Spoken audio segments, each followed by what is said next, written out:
What is going on, everyone? My name is Andy. Welcome back to another World Cup 2022 fantasy video, and in this one it's my team selection for the final itself in what will also be the final video of this series. I'm not going to do a recap or anything like that. I'm sure we'll do it all over again for Euro 2024, and as always there'll be lots of FPL content on the channel, but for the World Cup this is the last video. So I'm going to take you through how I'm looking for the final. Obviously the third and fourth place playoff counts as well. I've already made some transfers. I'll talk about what I might do with my remaining transfers as well, and before all that I'll show you how I did in the semi-final. So if you've enjoyed this series of videos, make sure to give it a like. If you want to see more content on this channel, hit that subscribe button and let's jump into it. So semi-final went a bit better than the quarter-final. I didn't mess with captains or anything like that. Like if England would have still been in the competition, I probably would have switched Messi to Harry Kane or Harry Maguire or something like that, but as we know that's not the case. So Messi was my captain with 20 points.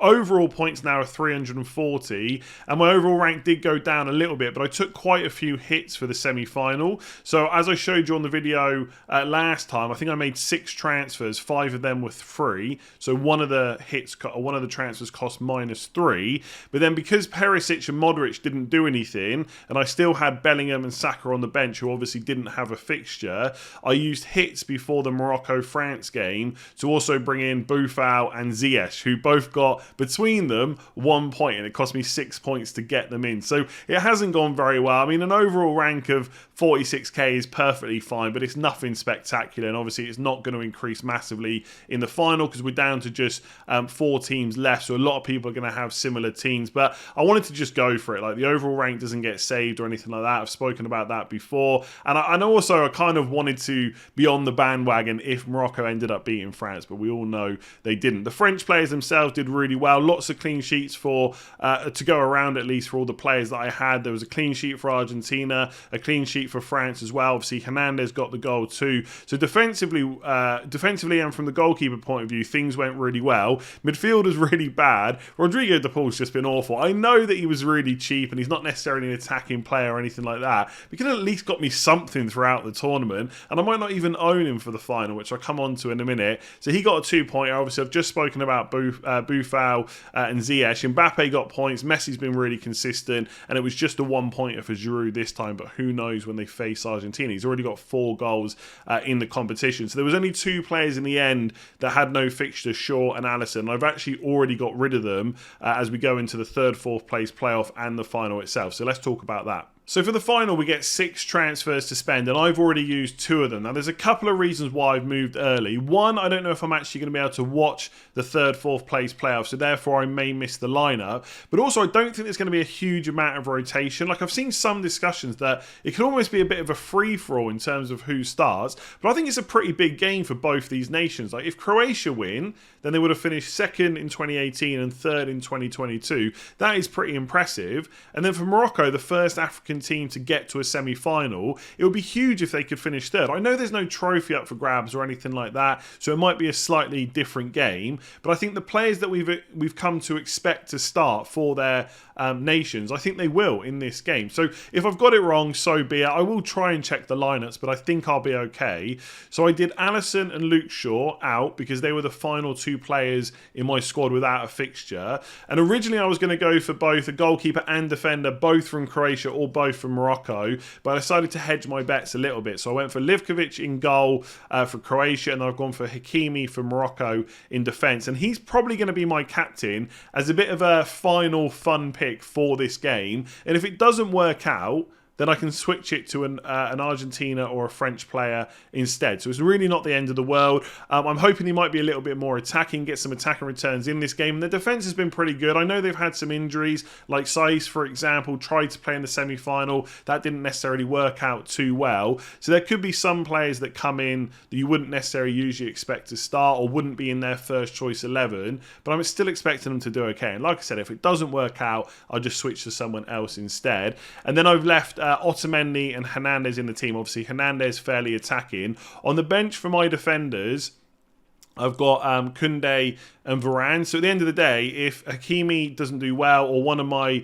other kind of attackers for Croatia or Morocco doesn't perform well, I can just bring them off the bench anyway. So it's not really much of an issue for the final. Like I said, I'm 46k. It's not going to be a hugely impressive overall rank anyway. So I might as well just have a bit of fun with it. And obviously, if Livkovic doesn't get anything, I can just switch in Martinez, who I'm probably not going to change. But then again, I do have 4 transfers to use. So if I stick with the players I've got from Morocco and Croatia, I could switch Martinez to Lloris, for example, if I really think that France are going to be more likely to get that clean sheet. So we'll see what happens, but I think for the most part when it comes to defenders and goalkeepers, I'm probably going to stick with what I have there unless there's any injuries or anything like that. So in midfield, I've got a lot of players from that 3rd and 4th place playoff. We've got Modric and Perisic from Croatia, and then Boufal and Ziyech from Morocco.